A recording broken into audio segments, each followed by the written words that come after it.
Welcome back. Today we're going deep into the world of Linux gaming. Oh, yeah. Specifically emulators and how they're evolving. All right. And for this, we're looking at some recent news from Phoronix, Mm. which, as always, is a fantastic resource for Linux hardware and software news. Absolutely. The big thing that caught our eye was that PCSX2, Okay. which is a PlayStation 2 emulator, Right. now supports Wayland by default, Interesting. which in the Linux world is kind of a big deal. It is a big deal. And it's interesting to see that because it wasn't that long ago Yeah. that the PCSX2 developers were calling Wayland super broken, Really? especially with GNOME. So how did we go from super broken to default setting? Right. Like, how much time are we even talking about here? Yeah, we're talking like just 18 months ago. Oh, wow. They were saying that. That's a quick turnaround. It is. So what happened? Like, how did that happen? Well, it really speaks to the power of the Linux community. Okay. Wayland itself has seen a ton of improvements. But it's not just Wayland. It's also all the other parts of the ecosystem around it. Okay. You know, GNOME and KDE, even down to the graphics drivers. Mm-hmm. Everyone's been working to make sure things work smoothly together. So for those of us who aren't super deep in the Linux world, Sure. what exactly is Wayland? Okay. So why should we care if our emulators support it? So Wayland is what's called a display server protocol. Okay. But basically, it's what controls what you see on your computer screen. All right. So it draws everything from your desktop to, Yeah. you know, if you're playing a game, the game graphics. Gotcha. And it's been getting a lot of traction in the Linux world because it's more modern than the old system, which is called X11. Okay. And it just brings a lot of benefits to the table in terms of performance and security. So it's like we're swapping out the engine for a newer, more powerful one. Exactly. So does that mean if our emulators are using this, they're going to run better, look better? Potentially. Yeah. All of the above. Because Wayland is designed to be more efficient.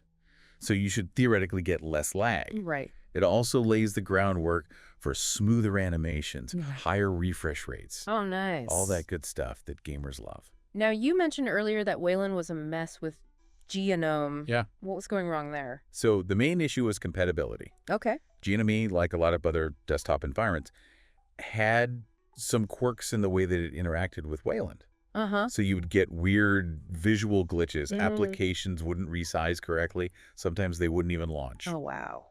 It was just a really frustrating experience. And the PCSX2 developers were not shy about their complaints. Oh, no, they were very vocal about it. So if they were so unhappy with it, how did they end up making it the default?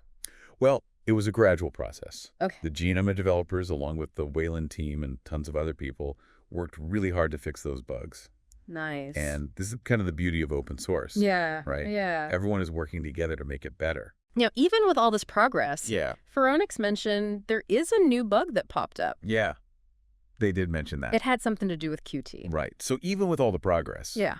the PCSX2 developers found an issue with the Qt toolkit, Uh-huh. specifically when using Wayland on GNOME with Weston. Okay, so back up for a second. Sure. What is Qt? What is Weston? Well, And why should we care about this bug? okay, so Qt is a very popular toolkit that's used to build applications with graphical interfaces. Gotcha. Weston is a compositor, Okay. which basically manages how windows are drawn and displayed on your screen. All right. And the bug that they found causes some visual problems when applications use what are called native windows. Okay, so we're not talking about like a system crash or anything like that. No. Just visual weirdness. Just some visual glitches. Yeah, okay. Yeah. So for someone like me who just Hmm. wants to fire up PCSX2 and play some games, Yeah. am I going to be impacted by this? Honestly, probably not. The PCSX2 developers are aware of it. Yeah. They found ways to work around it. Okay. It's really just a reminder that software development is a constantly evolving process. Yeah. And you're always going to have these little bugs to squash along the way. So like a little mosquito buzzing around Exactly. while we're trying to enjoy our gaming picnic. Yeah. A little annoying, but not a deal breaker. Right. But if they found this bug recently, does it make you wonder if there are other ones lurking out there? I mean, there are always going to be unknowns. Yeah. Especially with new technology. Sure. But the fact that PCSX2 is comfortable enough to make Wayland the default Yeah. really says a lot about how far it's come. Sure. They wouldn't do that if they weren't confident that it was stable enough for most users. Right. They're basically saying, This is ready to go even if there might be a couple loose screws. Exactly. We're not mechanics. We just want to enjoy the ride. Yeah. So we've established Wayland is here to stay. At least for PCSX2. But what about the bigger picture? Is this just a one-off, or is it a sign of things to come for the rest of Linux gaming? That's the million-dollar question. Yeah. And one that we are going to explore in more detail in just a minute. Ooh, a cliffhanger. All right, everyone, we are going to take a quick pause, but stick around because when we come back, we're going to dive even deeper into the potential impact of Wayland on the whole Linux gaming scene. It's going to be good. All right, so before the break, we were talking about PCSX2 and its move to Wayland. Yeah. It seems like it's more than just like an emulator update, right? Absolutely. Like it's a signal to the rest of the Linux gaming world. Huge signal. What do you think that signal is? Well, I mean, think about it. If PCSX2, which is known for pushing hardware pretty hard, Yeah. can run well on Wayland, it kind of opens the door for other more demanding games to do the same. Yeah. Even potentially, big-name studios Mhm. could start looking at Wayland more seriously. So this could be the tipping point It's possible. where Wayland goes from kind of this niche thing to the standard. It makes sense, right? Wayland has all these advantages of the old X11 system. What are some of those advantages again? Well, we talked about the performance improvements, the security's better. It has a bunch of cool features. Okay. And I think the key thing is, as more games and software start to use Wayland, Yeah. it creates this kind of snowball effect. Okay, break that down for me. What kind of snowball effect are we talking about? So more developers start using it right, Uh-huh. which means that more people are working on it, finding bugs, fixing things, Right. making it even better. Yeah. And then that makes it even more attractive to other developers. Yeah. And suddenly you've got this whole ecosystem flourishing around Wayland. Right, I'm getting the picture. Yeah. But let's be real, no tech revolution is perfect. That's true. What are some of the roadblocks? One of the big ones is compatibility. Okay. With all the older games and software that were built to run on X11, Mm-hmm. I mean, we're talking about a huge library of classic games. Yeah. And some of them just might not work with Wayland right away. Hold on, you're telling me some of my favorite retro games might not work? Well, it's not necessarily a lost cause. Okay. There are ways to make them work. How? There's something called X-Wayland, which basically lets you run those old X11 programs inside a Wayland environment. Oh, okay. It acts like a translator, so those old programs can understand the new system. So it's not a case of abandoning our favorite classics. Right. It's more like building a bridge to the future. Exactly. And Yeah. this is another example of where the open source community really shines. Oh, yeah. You've got all these talented people working to preserve gaming history while also pushing forward with new technology. It's pretty cool. Yeah, it's pretty amazing. So Wayland's looking pretty good for the future of Linux gaming. It is. But what about the hardware side of things? Right. Like, will my old laptop be able to handle it, or do I need to go out and buy a new gaming rig? Well, actually, one of the cool things about Wayland is that it has the potential to make games run better, even on older hardware, Oh, really? because it's just more efficient. Oh, So it could make Linux gaming more accessible to people who don't have the latest and greatest hardware. which is huge. It is.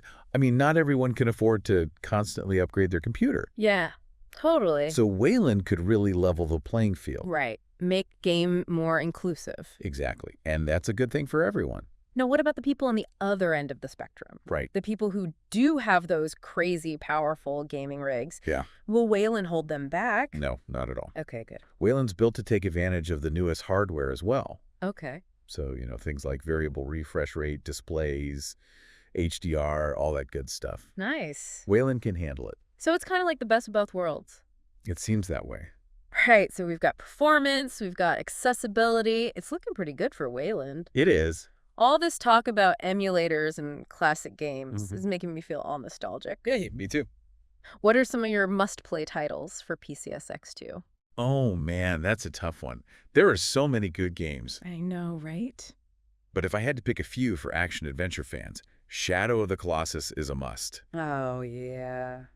That game was groundbreaking, and it still looks amazing today. It's such a good game. And for those who want something a little faster paced, Burnout 3, Takedown is just pure fun. Oh, man, the crashes in that game. So good. And we can't forget about the RPGs. Right. Final Fantasy X, Persona 4. Hundreds of hours right there. Easily. And for strategy fans, there's Disgaea, Hour of Darkness. Oh, yeah, that's a classic. It's amazing to think that we can revisit all these classic games with a modern twist. I know. It's like having a time machine. But with better graphics and smoother performance. And it's all thanks to PCSX2 and Wayland. But here's a thought-provoking question. Okay. If we can emulate PS2 games on modern computers, what does the future hold? Right. Could we one day be playing PS3 games or even PS4 games natively on Linux with Wayland? That's the big question, isn't it? Yeah, and it's one that we're going to explore in more detail right after this. All right, so we're back. Back again. And before we left, we were talking about all those awesome PS2 games. Yeah, getting a new lease on life thanks to PCSX2 and Wayland.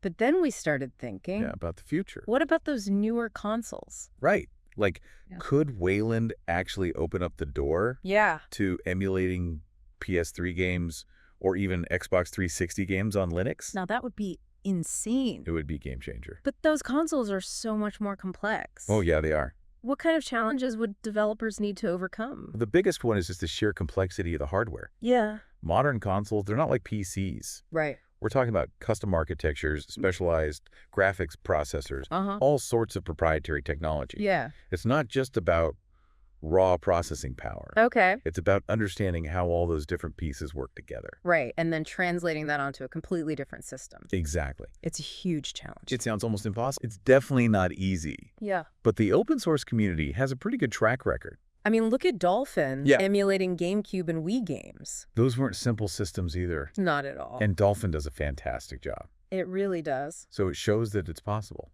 But PS3 and Xbox 360, that's like next level. It is, but I'm optimistic. What makes you so optimistic? A few things. Okay. First off, hardware keeps getting more powerful, Yeah. which gives emulators more headroom to work with. Right. Second, emulation techniques are constantly improving. Makes sense. And third, Wayland itself. Okay. It's designed to be so efficient Mm. that it could give emulators the performance boost they need. Yeah, to handle those more demanding systems. So let's say one day we have these incredible next-gen emulators Like, running flawlessly on Linux with Wayland. okay, I like where this is going. What would that mean for the average gamer? I mean, imagine having access to like a massive library of games Yeah. spanning multiple console generations, Oh, wow. all playable on your Linux machine. That would be incredible. You could be playing your old PS2 favorites 1 minute Yeah. and then jump into like a huge open world game from the Xbox 360 era the next. And all of that with the benefits of open source software. Right. No DRM, no restrictions, just pure gaming freedom. It would be a dream come true. It would. And it's not just about nostalgia either. Right. This could open up doors for developers too. Absolutely. I mean, Linux has always kind of been seen as this niche platform for gaming. Yeah. But if we have Wayland and all these amazing emulators, it could become a major player. And I think we'll see more studios porting their games to Linux. Yeah, because they know there's an audience there. Exactly. An audience that's passionate about gaming. So this little news story about PCSX2 and Wayland, Yeah. it might be a sign of something much bigger.